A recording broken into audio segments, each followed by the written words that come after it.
Welcome back to the Alcohol-Free Rebellion, the podcast that proves life without alcohol isn't just possible, it's the ultimate glow up. I'm your host, Abby, aka Alcohol-Free Abby. Today, I'm talking with Adrienne Valk. I hope I'm saying that right. Author of Big Sober Energy, a book that's part memoir, part resource goldmine. I mean, honestly, reading it felt like getting 20 books worth of wisdom in one funny, relatable, totally digestible package. Adrienne is smart, down to earth, the kind of person you immediately want as a friend, which is exactly what I told her I'm making her. All right, let's get into it. Hi, Adrienne. Hi, Abby.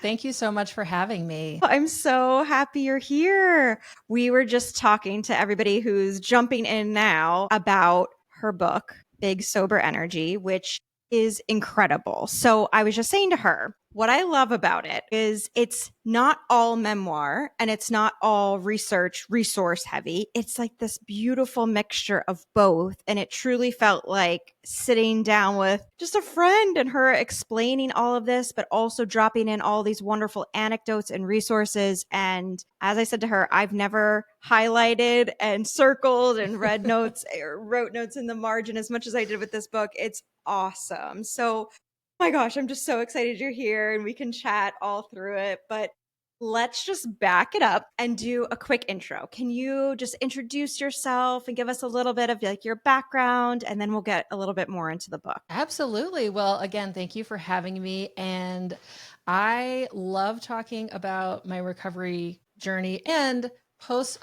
I don't want to say post because recovery never really ends, right? But I think so much of the conversation about recovery focuses exclusively on early recovery. And so I'm also excited to just talk about what happens a few years later, right? Yeah. So backing up, I am by career a writer and an editor, and that's something that has been important to me my whole life. And so it was really fun for me to get to put that into something that came out of my brain as opposed to writing reports for other people or writing magazine articles or some of the other stuff that I was writing for other people, to be able to write for me.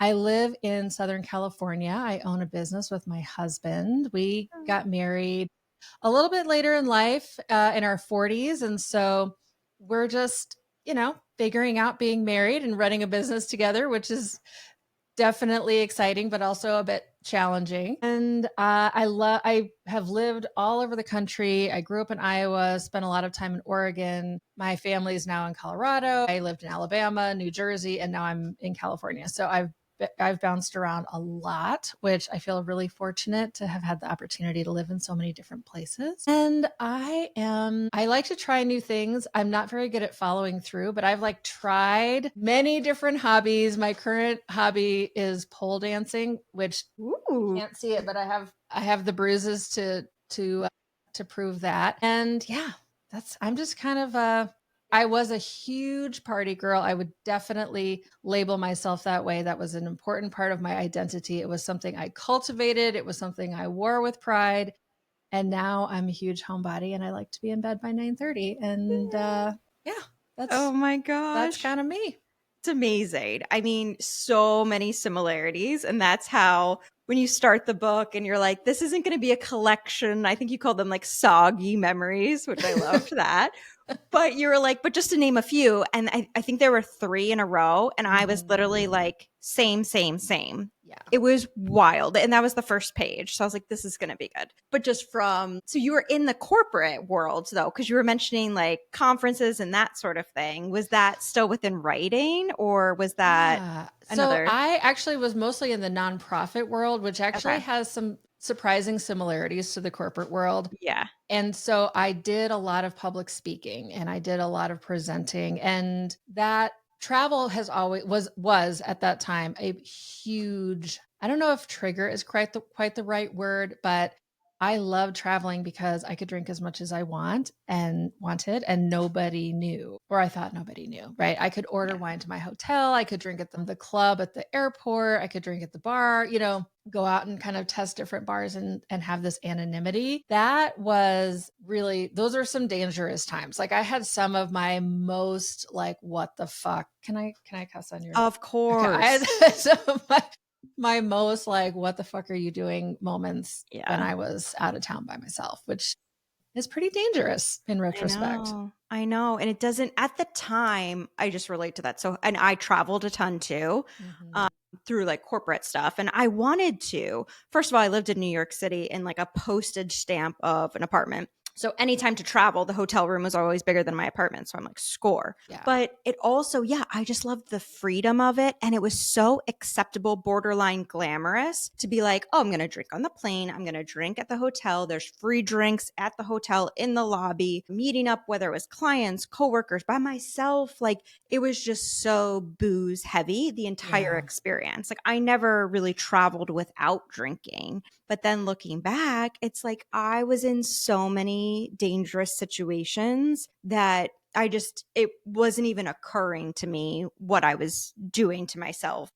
Forget all the health things and stuff that I was doing, but just really dangerous situations I was putting myself in because I'm in a place I don't know. Right. And And people don't necessarily know where you are. no, not at Yeah. all. Especially back, like I think we're like pretty similar in age within years. And it's like, yeah, there was no tracking or Mm. anything like that. You were just like out on your own. And like, yeah, that's a little bit crazy. Take me back even further. So grew up in Iowa. Was it Mm-hmm. like the typical start drinking in high school, but then go to college and that's where things like took off kind of thing? Yeah, exactly. I definitely had a sense like when I was in high school, I was very good and I got good grades and I hung out with the other kind of good kids, but I wanted to be a bad kid. And I kind of like looked at the I mean, no one's a bad kid, but you know what I mean? Like Cool, the I looked cool at the cool, rebels. yeah, exactly. And I was so envious of them and I was like, okay, I'm probably not going to make it into that group like in high school, but I'm going to be ready when Yeah. when I get to college. I'm going to make sure that that's me. And boy, did I achieve that. And it's funny because I'll have conversations with people I went to college with now and hear their like recollections of me and impressions of me. And it's just like, oh my God, Wait, like wow. what? Give me some examples. Well, I think there was, I mean, there definitely was like I was in a crew that was perceived as being very extreme and very experimental. And I think that's accurate. I think that we did a lot of crazy shit. My college was really rigorous. Like you could not, it was not a situation where you could just kind of skate by. Like if you Okay. were not doing the reading and you were not showing up to class, you were going to fail. Yeah. So I, was able to kind of strike that balance and do like okay enough to kind of keep my parents off my back, but also like I would think nothing of like taking a week off of school and like going to New Orleans to party for Mardi Gras. And I Oh just my like wouldn't tell gosh. them, I just would Yeah. just kind of do it. I was really into a band called Fish. I don't know if you're Uh, familiar with I Fish, think I've heard but of them. Yeah. yeah, most people have heard of Fish.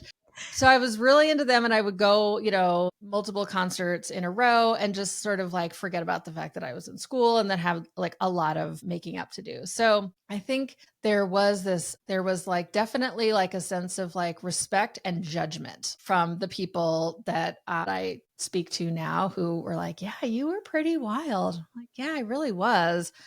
But what happened to me is then after I left college, like a lot of the friends that had been by my side through all of that, and so it seemed very normal. Yeah. They got married, they had kids, they settled down, they kind of got into their careers. I got into my career. I've done a lot of interesting things in my career and I'm really fortunate in that way, but I did not settle down. In fact, I kind of like ramped it up, if anything, because I started doing other drugs and I didn't have kids. I was in a series of relationships that were they were like, I don't want to disparage any of those people because I think that they were all like really good people, but these were not super stable relationships. Let's just put it that way. Yeah. So, then you wake up in your like mid to late 30s and you're like, oh, everybody I'm hanging out with is 10 years younger than me because all the people my age are I know. Oh, doing when you something totally different. And that was starting to feel a little sad. I know. You like say that basically like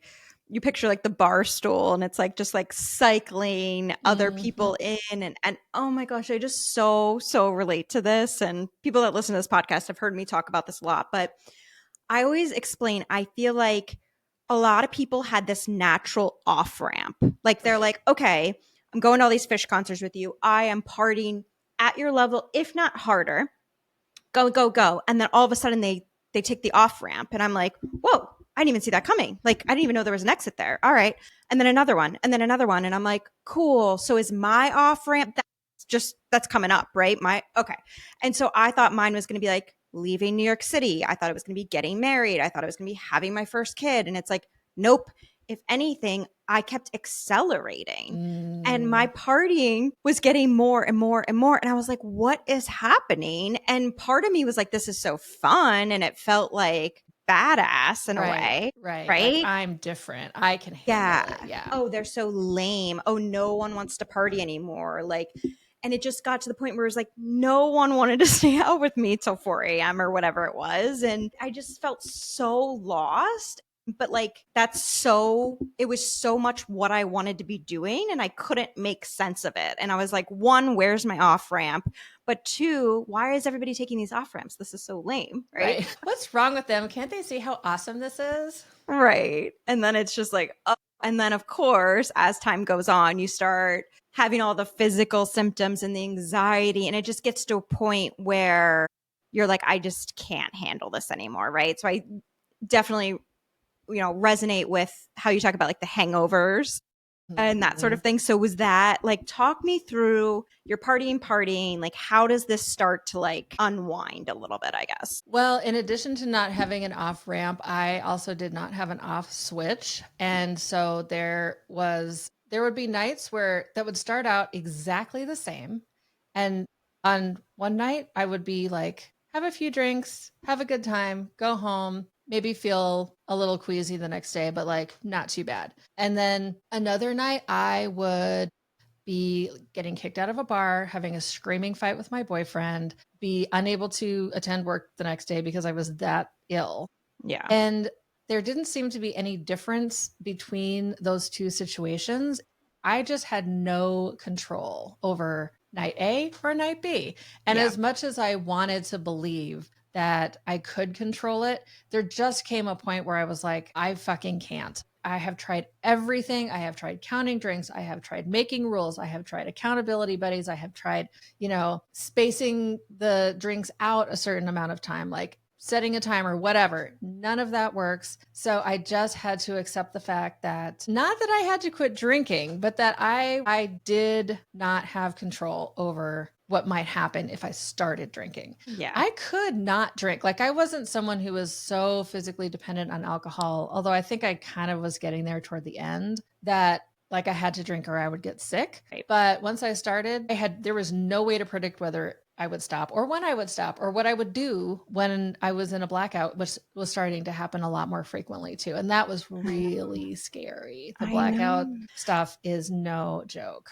Just awful for so many reasons. But the morning after that, I don't think that there's a worse feeling. And in my experience, there's no worse feeling, right? But what is really sticking with me is that you're like, okay, these 2 nights, I didn't really do anything differently. But one night I was like kind of fine, quote unquote fine. And the other night, blackout, don't remember, total disaster. And like that kept me in a loop because I was like, I can figure this out. I've figured out a lot of shit in my life and I can figure this out. Right. And so it was just like, and I would borderline also be like in a victim mentality of like, why is this happening to me? Like, what? I know. Right. Yeah. And it's like, well, dear, you're doing this to yourself. But I was just so in the mindset of like, alcohol isn't like an option. Like to me, it was, this is part of life. Right. And so I need to figure this out. Like it didn't even occur to me, hey, you could just like not drink. No, that's crazy. Yeah. Not drink. What? It wasn't like I was actively being like, I don't want to be sober or it wasn't even on the menu.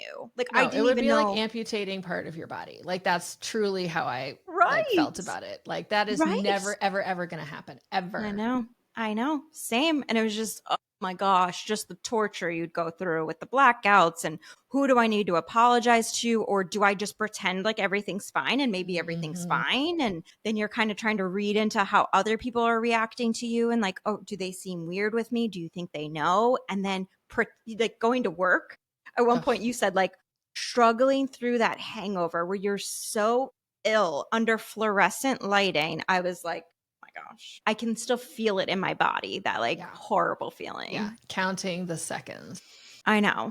Okay. So you're going through all this and you're like, this is getting kind of progressively worse. And I can see that this isn't going to be like going very well. So, like, what does it look like as you are like, okay, like, when did you say I'm going to stop or I'm going to give this up? Like, what did that look like? Well, I had a really, really bad night with it, which it checked all the boxes. It was like bartender had to put me in a cab, total blackout, fight with my boyfriend that I don't remember, couldn't go to work. It was just like all the greatest Yeah. hits. And I really was like, okay, something has got to give. So I went to a treatment center that I had heard of because I had referred clients there previously.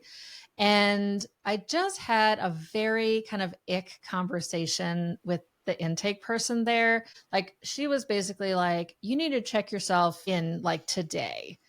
And that was, again, kind of back to what we were saying, like so far outside of my like conception of reality. And I was like, oh, no, no, no, no, no, I'm not going to be doing that. Like, can you just give me like a nice little counselor or like a little group I can go Yeah. to or Yeah. something? Or a book. And yeah, just, just help a girl out. And she was like, no, this is what you need. And so that's the only option. And I have mixed feelings about this now, like looking back on that experience. Cause at the time I was so angry and I was so like, well, fuck this and fuck you. And I'm never going to like seek help again if this is like how people are going to treat me because, Right. and I do to some extent think that that was probably a too rigid of a way to approach somebody who was asking for help without just any inkling of like being able to meet them where they are.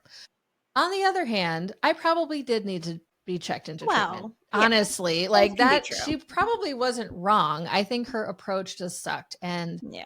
I was so stubborn and so anti like doing anything about it anyway that it was like the perfect excuse for me to be like, well, I guess I'll just do it on my own. And I could do it for about 90 days at a time. That was my threshold. And I probably did that 4 maybe times over Wow. the next 10 years. I would quit for like 3 months at a time. And I'd be like, look at me. I'm so mature. I'm so awesome. I'm not like everybody else. I can do it. And then it would be the classic, like sort of have amnesia and you forget how bad it was. And you're like, oh, Mhm. I'm doing so well. I've reset. That was my favorite word. I've reset my brain. I can do it now. And I'm going to just like have a drink or two. And then, of course, you just end up right back where you were. And so that ultimately finally led to after about a year after I got married. And I was like, I am going to fuck up my marriage Yeah. if I don't stop. I mean, and this is also like I was 42, I think at the time, 43. And it finally kind of had a bad enough experience within the context of like being in this relationship that was super important to me where I was like, okay, girl, you cannot do this anymore. Like the Yeah. party is over. Yeah. And it finally was. I know. And I feel like so many people can relate to that. Like, it's not always the big moments, right? Like, the big moments still exist Mm-hmm. and they are part of the story. But a lot of times you just get to the point where, and this was for me too, it was just like the risk just totally outweighed the reward. And that was in my marriage with my kids, Yeah. right? Yeah. It got to the point where it was just like, oh no, I'm opting out. Right. And I had no idea what that meant, but I was like, it doesn't matter. Like, even if it's going to be a life of boredom and whatever, like, I'm still going to choose that to not put my kids through what I went through growing Mm. up with, alcoholic mother. Like, I'm not going to do that. And so it was like, it was scary because I'm like, I don't know what this is, but this is the direction I'm going in and I'm just going to figure it out. Yeah. I also assumed life of boredom. That was Yeah, like right? my like, okay, well, I guess my life's just gonna suck now, but it'll be Yep. better than this other life that sucks, which is feeling like Yes. shit all the time. Yes, But 100%. then, lo and behold, I was wrong about that too. Yay! Oh my I gosh, this is know. why I feel so passionate about like being willing to change my mind about things, because I've been so wrong like so Oh, many times and just made assumptions and dug my heels in about stuff that in retrospect I was just like, oh my God, I made this so much harder. But I have always been that way. I've always been a late bloomer and B, someone who had to learn things the hard way. And that is just who I am. I So, know. I yeah. know. And I'm right there with you. And so many other people are. And I think that there's just something so comforting about that too, because I felt for the longest time there's something wrong with me, or I'm messing this up. I'm like permanently damaged to Yeah. a point of not being able to like get to, like, I had all of these stories like swirling around in my head, and I couldn't like get to them because I was in this cycle of the like alcohol use, which was keeping me too far away to actually get to them and rewire them. But I couldn't see any of that, right? Yeah. Like, because you're just so in it. And it's like almost impossible to explain to somebody how this can all get to be so much better when you're in that state, right? And I feel like that's the part that's like the magic. It's like, how do you reach out to somebody to give them, like, help them have that light bulb moment? That moment's going to be theirs, right? Like, you Mhm. can't do that for somebody. You can't Exactly. scold them or preach to them or anything like that. That's not going to work. That's going to move them farther away from the light bulb moment. But you can inspire them by telling your story. And that's what happened to me. I was listening to these other women's stories and I was like, holy shit, Yeah. I'm not the only one. It was the first time I heard somebody else speak the way that I felt. Like, I was Yep. like, thank God. First of all, I'm not alone, first and foremost, right? Because I just really felt like I was on this island. Then I was like, oh, if they were able to do that, maybe there's a chance, right? And so I had that realization before I even stopped drinking, which it sounds like you Mhm. did too. You were like Mhm. reading Quit Lit and all that stuff before you quit drinking, Yeah, right? for like a year. Yeah. Isn't that That was, and fascinating? I feel the same way. It was so important to me to read the book that really kind of clicked for me was a book called Blackout by Sarah Mm, Hapola. yes, She's a brilliant writer anyway. I She's know. a journalist for, I think, the Dallas Morning News. Yeah, And so she's, first of all, just a crackerjack writer to start with. So her way of being able to describe the experiences was just so compelling. And I could relate to her as a woman whose intellect and career and perspective I really respected. You know, I yeah, could really like relate to her. So, and this is where some of the other narratives that we absorb when we're dabbling in early recovery can, to me were very off-putting, because it was very not to offend anyone's religious sensibilities, but it was very like Jesus. It was very like, you have to just sacrifice your ego and relinquish your power, and like, you have this problem and you're going to have it forever, and like all of these messages. I was like, I don't want anything to do with any of that. Like, that is no, not my vibe. it was repellent. Very, yeah, it was very, very hard to reconcile that, but that had been kind of pounded into me, especially early in my career when I was doing social works. Reading her book and did two things. One, it made me realize, like you said, I'm not alone. I'm not just this like deviant weirdo who's like No, I know. having this problem. There are other people who are going through the same, have been through the same thing. And she told the entire fucking world about it. Like, and if she could Mhm. do that, I mean, I wasn't anywhere near that level. Like, I Yeah. was literally like reading her book on Kindle because I didn't want anyone to see me Oh, I like know, I holding the know. book because I was still so ashamed. But I probably read that book 3 times in the year before I quit drinking. It was like my lifeline. And then, after I had a couple years under my belt, I was like, that really helped me. Maybe maybe it would help other people to, if I just told them what I had gone through. And it was like floodgates. Like as soon as I started, I had a podcast at that time too, and I interviewed Holly Whitaker, who Yeah. So wrote Quit cool. Like a Woman, which is another great book. And I was like, okay, well, if I'm going to put this out there in the world, I'm going to have to come clean. Like I hadn't really even told my family, you know? And Yeah. so I just put it all out there. And the number of messages of support that I received, not only support for me, but also like, wow, I've been thinking a lot about my own drinking and wondering if I had a problem. And I'm just, just can I ask you some questions? Like it just was so, it made me feel so sad. I was like, we're all just walking around Oh, thinking that we're pieces of shit. yes. And just having the opportunity to like have someone that you relate to be like, this is what I experienced really was, I was shocked at how many people reached out to me with their own Oh my questions and gosh. problems. I mean, I'm not shocked because I felt that way. Like reading everything in this, even so, if people listening haven't read the book yet, before she puts everything kind of out in the open on her podcast, when she interviews Holly Whitaker, she writes this email to her family. Oh my gosh. I was like in tears. It's so raw and vulnerable, your email to your family, just being like, this is my truth and this is what happened. And you can just, there's so much to read into that email and how you wrote it in that state, because you can tell you still are holding so much like shame and anxiety around it, right? I was so worried that they would be upset. Yeah. And just the bigger picture around, as women, how we worry so much about other people's feelings way ahead of our own. And it's like that has been one of the biggest lessons, I would say, even in the past 6 months for me.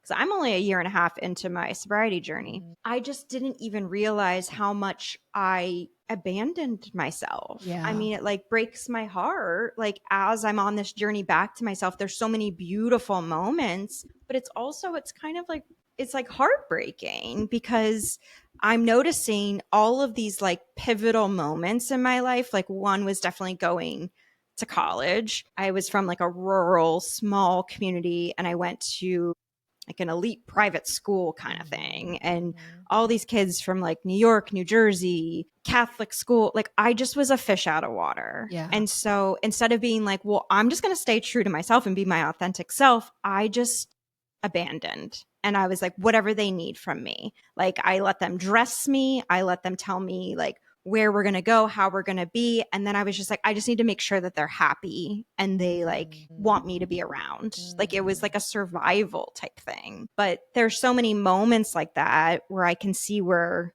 I just totally abandoned myself to the point where I was so far away from myself. And it's been this journey coming back. I just think a lot of people are going to be able to relate to that. Yeah. And I think there's a real dance between having compassion for your younger self and recognizing that they were doing the best, she was doing the best with what she had, and feeling, feeling for her, and versus I can sometimes get sucked into this regret feeling where I'm like, oh, I wasted so much time and my potential, and what if this and what if that? And we just cannot go there. Because you can't go back and change the past. But the reason I called the book Big Sober Energy is because I was in the first year of my sobriety introduced to the concept of energy mastery, which is basically the idea that you can harness and direct your energy toward what you want. Like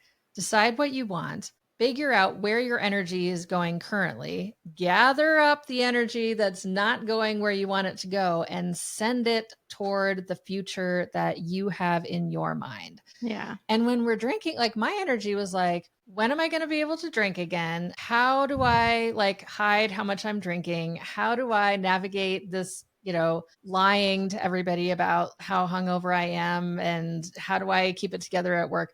Like that's a lot of fucking energy. Yes. That was like to my be whole expending. life. It's like everything. Yeah. So the fact that we even like kept jobs and had relationships is actually kind of a miracle. I know. I know. And so, I mean, let's like props to the to the like amount of like levers being pulled in the background to keep that ship moving. Yes. But now, when you don't have all of that like sucking your energy away, it's like, well, what do you want? Because now you Right. can like decide, and you have so much more to propel you in the direction that you want to go, which I think that's why I was saying earlier, I love I think focusing energy on early sobriety is obviously really important, because if you can't get through that, you're not going to stay sober. And like, that's Right. where you learn the tools, and that's where you kind of just get your fundamentals down. Like with any skill, I truly think sobriety is like largely a matter of building the skills and the resilience and the, you know, the kind of ability of mind to handle the emotions when they come up and the cravings when they come up. But once you kind of have that, then you're in such a different like landscape of life where the possibilities are literally endless. And that's why when I say like recovery never ends, that's not that's not a sentence. That's like an opportunity. That's a Right. blessing, because every month, every year, you look back and you're like, oh my God, I did this. Look at what I did. Like, look Yeah. at this realizations. And even even the things that are hard, you just realize that I now have sort of unlocked the ability to keep learning and keep growing and keep doing new stuff that I want to do, and keep, you know, deciding what I want my life to look like. And I can actually do it now because I'm not living under this fog of like, well, like the literal brain fog of being hungover all the time. Although Yeah. perimenopause kind of fucks with that. We can talk about that too.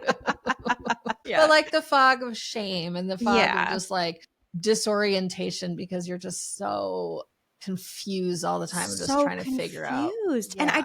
I remember thinking just like day after day, like, is this it? Like, am I just, and there's nothing like, listen, these jobs, I feel like I talk a lot about my job. Like, it was this horrible thing. Like, it opened so many doors for me. I learned so many skills, presentation skills, public speaking, how to write an email, how to Mhm. deal with client. Like, I wouldn't change any of it, Yeah. really. Like, Yeah. and like, so, you know, compassion for that, doing the best you can, actually doing amazing. It's like, Mhm. wait, you did all of that while also maintaining this like alcohol, like all of that that had to go on. Like, it's incredible. But it's also like to look back and be like, oh, I was so limited Mm. in what I even like allowed myself to do. Like, I didn't feel like I had permission almost to go try new things or meet new people or step out of this comfort zone that I'd kind of imposed on myself. Like, it was almost like a little prison I had created for myself. Yeah. And I was fully convinced, like, I'd be like, a good example. Last night, I went to this cold plunge sauna experience, and I was just like, it was so beautiful. It was outdoor in the woods, meeting other women that were also there. And I was just like, I can't believe this is available. It just, I wouldn't have allowed myself to do that. I would have seen it on Instagram and been like, ooh, like, that's pretty. That's really nice for them. Good for them. For some reason, I wouldn't think that that was available to me. And so just by getting rid of the alcohol, that's allowed me to kind of start to recreate, like you're saying, this life that I want. It's like, oh, if you want that and you're literally liking that, why don't you go do that? And I have real confidence now that I've built through sobriety and actually sitting with my feelings and understanding and Mhm. trusting myself and learning about my intuition, which I always just thought was like, I don't know, just a random word. Like, I didn't even really get what that was for a long time. Like, it's opening up this whole world to me. And so a lot of people, I think of sobriety like early sobriety. And it's like, oh, no, no, no. That just opens the door. Yeah. Yep. Right. And so it's like, I don't know. And that's where I think you go into labels a lot, where it's, and I feel exactly the same way of just like, I don't like a lot of these labels because it comes with different connotations that you don't necessarily mean when you use them. Right. Mhm. Mhm. Yeah, And I think that keeps exactly. people stuck too. Yeah, I have. So when I hosted a podcast a few years ago with a really good friend of mine who she really had like a massive addiction to alcohol, and she ended up in the ICU almost like they were calling priests in to be Oh with my her kind of gosh. level. Oh Like my she gosh. was so sick. Yeah. And I think she did a medically supported detox. And really, it was like very touch and go whether she was even going to survive her substance use disorder. And she's been sober for, I think, 10 years now. And she has a daughter, and she's a model. Like Oh my gosh. she's amazing. She is an amazing person. Her name is Erin Ranta. Check her out. Oh. She's wonderful. But like, she and I used to talk about this on our podcast, how I never identified as an alcoholic and she did. And she was Mhm. like, for her, that was like not a negative label. It was like, Yeah. it represented this awful experience that she had had.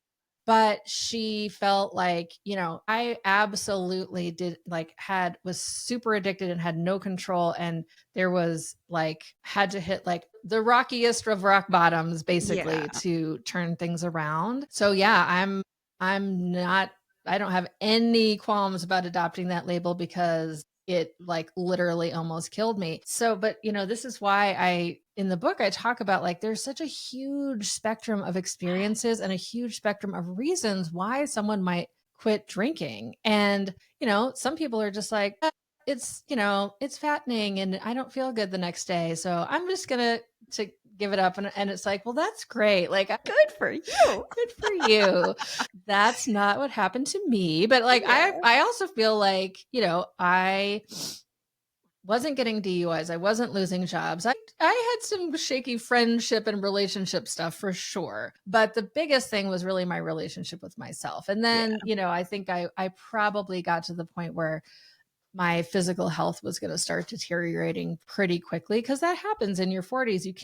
cannot metabolize alcohol the No. same way at all. So, that's why I think you see so many more people quitting in midlife, is they're just like, I can't like Totally. function anymore. Right.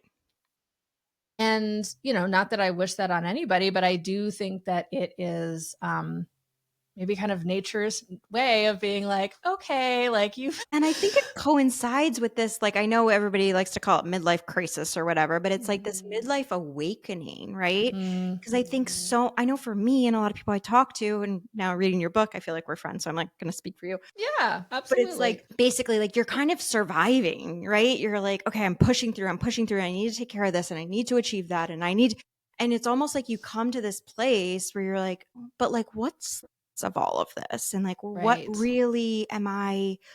It's like, or maybe you even acquire, like, I know for me, a lot of it was trying to achieve, achieve, achieve. I thought if I Mhm. got a certain title, a certain position, a certain salary, it was like, oh, that's when it's gonna, and it just didn't. Right. Right. And so it's like you come to this realization around that time and your body's like not handling. So I feel like a lot of this all goes together, specifically also with the spiritual side of things, which I Yeah. love that you cover this in your book to such extent. And I think that there was a reason why I didn't like see this book or really like meet you or have this conversation until now, because I've really just gone through this over the past couple months of this like spiritual awakening and really Mhm. getting in touch with like, what is the purpose of all of this? And what, how do I want to kind of guide myself through life essentially, and not just constantly be doing stuff for this external stuff that isn't really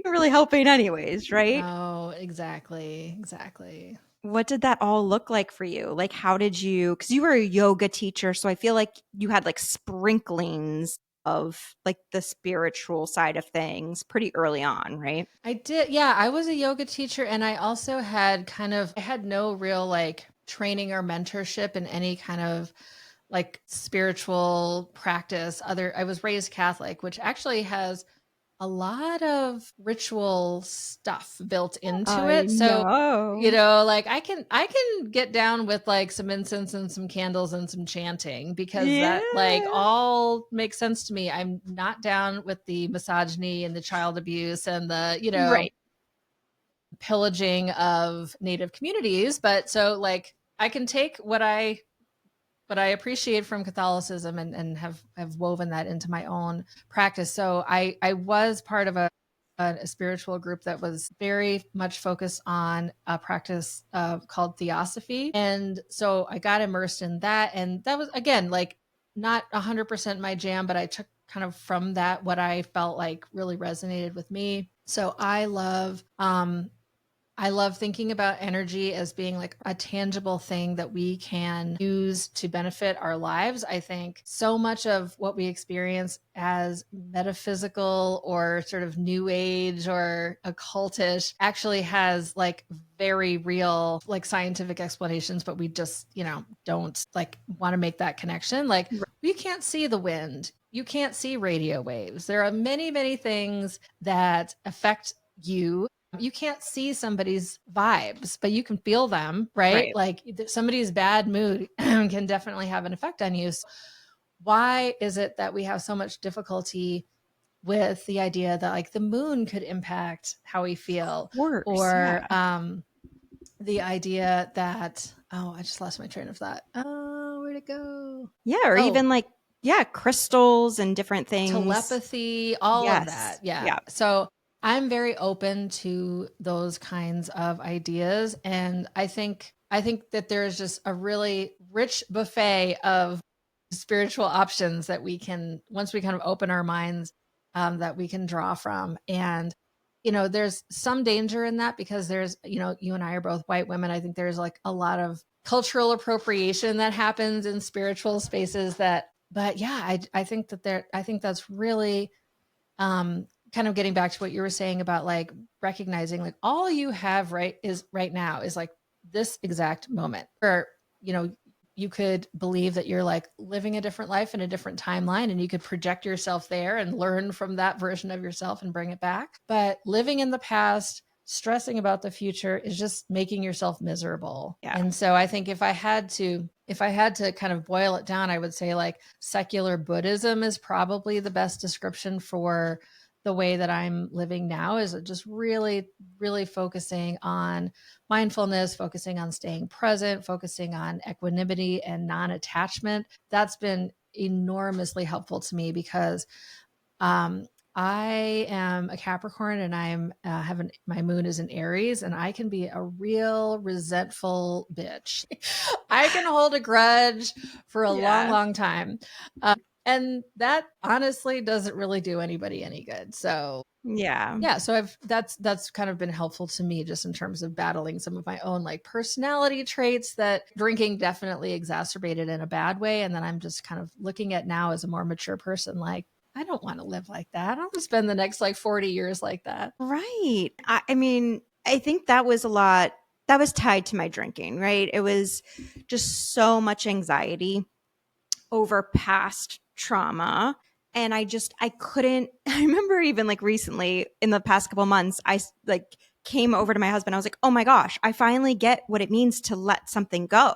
Like, I always just thought that that was like a colloquial, like, oh, let it go, let it go. Like, yeah, okay, nice, let it go. I was like, oh no, I truly feel like I'm like letting stuff go. Like, I had never done any of like the energy work or even really meditating. Like, I hadn't given it enough of a shot. Like, I would sit there and my mind would go crazy. I'd be like, I hate this, and I wouldn't do it again. And like, Yeah. I would and repeat that however many times, right? Like, I got the idea. I would go to yoga, but I looked at it as like a workout. Mm-hmm. Mm-hmm. Right. And so I was just focused on that. And then I would give it up because I was like, oh, I don't even think that I'm seeing results. Like, I was so closed off to the idea of even just like being still with myself. Like, I couldn't just sit in a quiet room by myself. I was that outwardly anxious. Like, I was stuck in the past, and I was so terrified about the future. Yeah. And I just was trying to do everything in my power to make sure nothing bad happened in the future. Yeah. Right. And one of the things that I have been thinking a lot about recently is like, I think for those of us, especially if we're coming out of a substance use disorder, pattern, we have a lot of skills around, kind of controlling the narrative, controlling like what we let people see, and that like bringing that's a hard habit to let go of. Like if Yeah. you're very worried about the future, a natural inclination is to be like, okay, if I can just like make everything happen the way that I want it to, then like nothing bad will happen, which is completely impossible and unrealistic. Right. And so I've been trying to really swap out the concept of control with the concept of clarity. Like if I can get clear on what I want to have happen and focus on that and put myself in the future reality where like that's that's what's happening, then I think I'll have a much better opportunity to embody that and to make decisions that will lead me there, rather than trying to like just make sure I can manipulate every single aspect of the situation to be exactly what I want, because it's not going to be. And then that's just going to cause me unhappiness. Right. So out with control, in with clarity. That's like been my mantra lately. Totally. And that's like the exact place I'm in right now. So I feel like I have to use this because I love this. I have this circled on my thing here. So the garden analogy that you use in the book. Mm-hmm. So basically saying, all right, so we have this garden, right? We take out all the weeds and we're weeding, weeding, weeding. So like you equate that to like early sobriety. Get the alcohol out of there, out, out, out. And then you're monitoring this dirt patch, right? And you're like, there's another weed, take that out, take that out. And pretty soon it's just dirt. Right.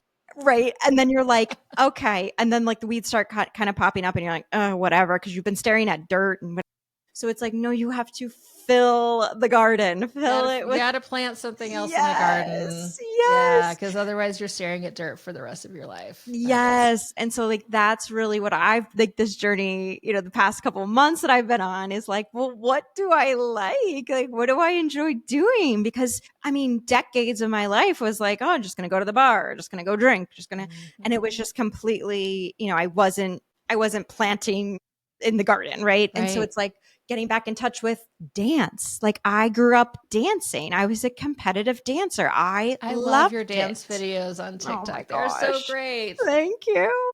But yeah, it's just like, well, why? I'm just going to go do it. I went to my first like dance class that I've been in, I don't know, 20 years. And, doing stuff like I just said with the cold plunge and like just doing stuff where you're like, oh my gosh, this feels so good. Mm-hmm. And you said in one of the things like, you might have to kiss a lot of frogs or whatever. It's like, trust me, I've been to stuff and I'm like, well, this isn't it. But Yep. at least Yep. I'm trying, I'm out there and I'm just trying to figure out like, okay, what's going to go in this garden, right? Because that's, I think as important as that early stage of the weeding, I just was I have so much compassion for that early sobriety, right? Yeah. It was like marathon training. I was so locked in. I'm like so determined. I'm going to do this. But it's like, okay, you need to move on to the next phase. Right. In order for this to be lasting and building what you truly want and what you're ultimately looking for, which is that sense of peace, I think, is what everybody wants. They want to feel at peace and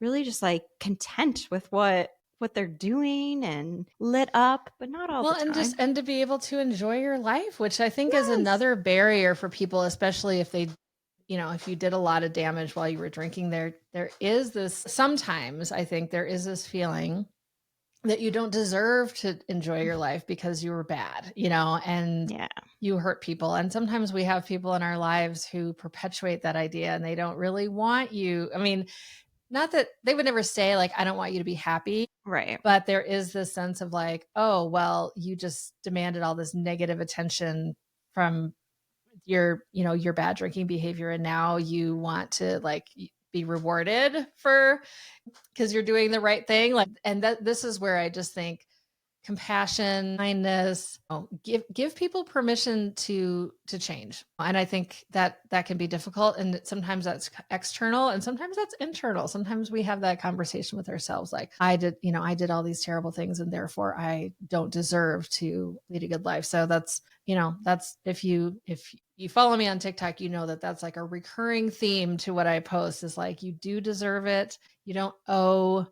If you feel compelled to make amends to someone, that's can be a really important step, but their forgiveness is not necessary for you to forgive yourself. Totally. Absolutely. I know. That like breaks my heart. Like, Yeah. I feel like we all have different versions of this. Like, I don't have that so much, mainly because I feel like I like kind of have cleaned house. Like, I'm like, and a lot of stuff has just fallen away. And I think for the right reasons. But how that shows up for me is and I'm getting a lot better about this, but I was just petrified of what people would think of me. I could not get out of that. And I was like, what if this random person from college that I haven't seen in what even year is this? I don't know, 20 years sees a video of me dancing. It's like, are you what? But it felt so real. It really felt so scary. And it was just like, what is this? And so I feel like for a while I would always be like, that's a really uncomfortable, weird feeling. And I don't want to deal with that. So I'm just going to like move on. But lately I've been like, why don't I sit with this and kind of think about like where this is really coming from and, you know, not hiding from it or running. Because even if it's not alcohol, I have a million other things that I could do to avoid these feelings and emotions. Right. And so it's been like really not running from that and understanding that like these emotions and feelings aren't going to kill me, even though they feel like they are sometimes. I know. Like what is actually the worst that can happen? I feel this way with obligations sometimes too. When I think I really need to do this thing. This person's really counting on me. And then I think about it. I'm like, are they really though? Or is this just like kind of in your head? Like, what is the worst thing that could happen if you did not like do this thing that you don't want to do? And that also I think is a midlife thing where you're just like, you sort of, you know, you think about the metaphor of like when you're born, you toss the ball up in the air. And for many of us, the ball is now starting its descent like back down to earth. So once you kind of realize like, okay, there's really only like a certain number of days, weeks, minutes, years left for me, not to be like morbid, but that's just, you know, that's just the truth. Do I really want to spend that with time with people that I don't really like or doing things I don't really want to do? And so just feeling more comfortable saying no, I think is also, it's a great way to protect your energy. Kind of getting back to that philosophy is if you are just, because if you're doing things you don't want to do, then that is likely going to bring up like resentments and potentially regrets. And again, I have very little tolerance for that anymore. Yeah. And it's so true. It's like these little decisions because you're like, I'll just do it because it's not that big of a deal and it's one day or whatever. But that has a ripple effect that I wasn't really thinking about until recently, right? Where it's like, yeah, but you're kind of like making a decision against what you know you should be doing. And like that is going to have impact just kind of spread out from there and vice versa. It's hard to say no, it's hard to do that, but then that's also going to have a ripple effect in a certain Absolutely. way. Right? Yeah. And so it is worth it. It is important to stay true to that and make those hard decisions and all of that. Which neural pathway do you want to carve out? The one where you're always going against what you want, or the one where you're always doing what you know is in alignment with like your true desires? Totally. And I think back to the like midlife type of thing, it's like, oh, I did that. Right. It's like, I just have this feeling of like, I'm almost just so grateful I did that. And I don't have this like, what if? Like, it's like, well, what if I went and I worked in these places and I got to this level? And it's like, oh no, I did that. And like, that's not it. Right. And so there's something just really comforting of like, I've seen that path. I've seen what it looks like when I don't listen to myself or I make decisions based on what I think is going to get like the group approval. Right.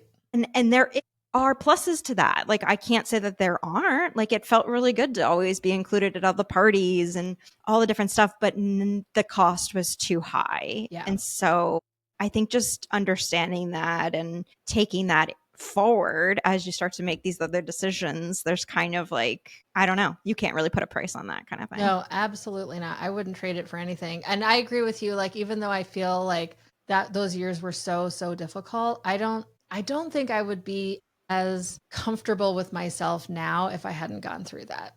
Yeah. I just don't. I'm grateful in a lot of ways for having gone through it. Yeah. And then you're able to turn around and create something like this, which is already has helped so many people. I mean, you helped me. Like, this is something, like you say, you kept I love Blackout too. That's like one of my favorites.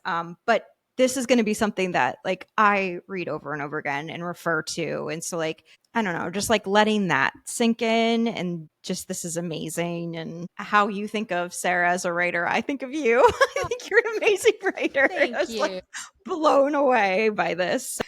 Thank you so much. Thank you for creating this. Thank you for coming on to talk about it. And I'm just so excited we got to meet and hang out. I know. This was really, really fun. I appreciate you. When I've only been on TikTok for like a couple of months, but you were one of the first people I came across. And I was like, I want to be friends with her. Good. We were making that happen. Yes. We manifested that to happen. I love it.